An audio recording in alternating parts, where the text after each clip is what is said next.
Hello viewers, আসসালামু আলাইকুম। Welcome back to my channel Iti's kitchen BD. আজকে ঘরে থাকা একটু উপকরণ দিয়ে রসমালাই তৈরি রেসিপিটা শেয়ার করতেছি। অল্প একটু খরচ হবে, তো এরকম একটা সুস্বাদুকর খাবার তৈরি করার জন্য একটু খরচ তো হবেই।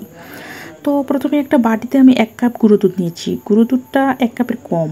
তারপরে এখানে 2 চামচ আমি আটা দিয়ে দিচ্ছি, চাইলে আপনারা ময়দাটাও দিতে পারেন। আর 2 চামচ আটার সাথে 2 চামচ আমি ঘি দিয়ে দিচ্ছি। এখানে সয়াবিন তেলটা অ্যাভয়েড করবেন। ঘি দিলে সুন্দর একটা ফ্লেভার বের হবে। সামান্য একটু বেকিং পাউডার দিয়ে সুন্দর করে মাখিয়ে নিচ্ছি। এরকম মাখা যখন হয়ে যাবে ঠিক সেই মুহূর্তে এখানে আমি একটা ডিম দিচ্ছি। চাইলে আপনারা 2টো ডিম দিয়েও কিন্তু এই ডোটা তৈরি করতে পারেন। তো আমি একটু দুধ দিয়ে এই ডোটা সুন্দর করে তৈরি করে নিয়েছি। এখন এটা 10 মিনিট আমি রেস্টে রেখে দেবো। অন্যদিকে একটা কড়াই অল্প একটু চিনি আমি ক্যারামেল করে নিচ্ছি।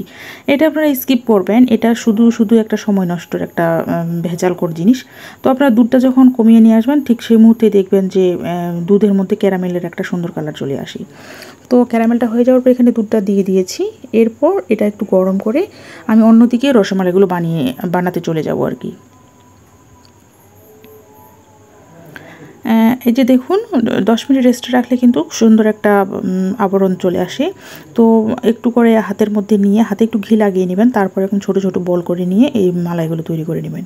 এই যে একটু ফাটা আছে গায়ের মধ্যে, তো কোনো সমস্যা নেই, এদিক দিয়ে রসগুলো ভালোভাবে পৌঁছাতে পারবে।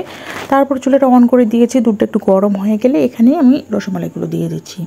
এটা দিয়ে দেওয়ার পর আপনার 5 মিনিট ঢাকনা দিয়ে ঢেকে এটা কুক করে নেবেন। 5 মিনিট পরে দেখবেন যে এই রসমালাইগুলো একটু ফুলে বড় হয়ে গেছে। তো যখন দেখবেন এরকম বড় হয়ে গেছে ঠিক সেই মুহূর্তে আরও 5-7 মিনিট হাতে সময় নিয়ে একটু ধৈর্য নিয়ে এটা আরও একটু কুক করে নেবেন। আর যে কোনো ধরনের মিষ্টি বানাতে গেলে কিন্তু একটু সময় আর একটু ধৈর্যের ব্যাপার আছে। তো এটা একটু মেনটেন করে আপনারা বানাতে চলে যাবেন। তারপর এরকম যখন হয়ে যাবে ঠিক সেই মুহূর্তে আর এটা জাল করার কোনো প্রয়োজন নেই।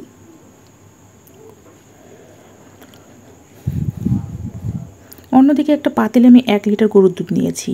এই গরুর দুধ একটু জাল করে নিয়েছি। তারপর এখানে আমি রসমালাইগুলো দিয়ে দিচ্ছি। এগুলো দিয়ে দেওয়ার পর এটা একসাথে আমি টেনে নিব, মানে দুধটা কমিয়ে রসমালাই তৈরি করে নিব। হাতে একটু সময় নিয়ে এই কাজটা করবেন। এখানে স্বাদ অনুযায়ী চিনিটা দিয়ে দিবেন। আমার আধা ঘন্টার মতো সময় লেগেছে এরকম রসমালাই তৈরি করতে। তো এখন আমি চুলাটা অন করে আর একটু এটা 5-7 মিনিট একটু জাল করে নিয়ে তারপর এটা আমি পরিবেশন করব। দেখুন কত সুন্দর একটা কালার চলে এসেছে। আপনারা ক্যারামেল না করে সরাসরি এমনিই দিয়ে দিবেন। দেখুন আমি একটা বাটিতে সুন্দর করে পরিবেশন করছি। দেখুন কতটা সুন্দর হয়েছে। ভিডিওটা অবশ্যই আপনাদের একটু হলেও ভালো লাগবে আশা করি।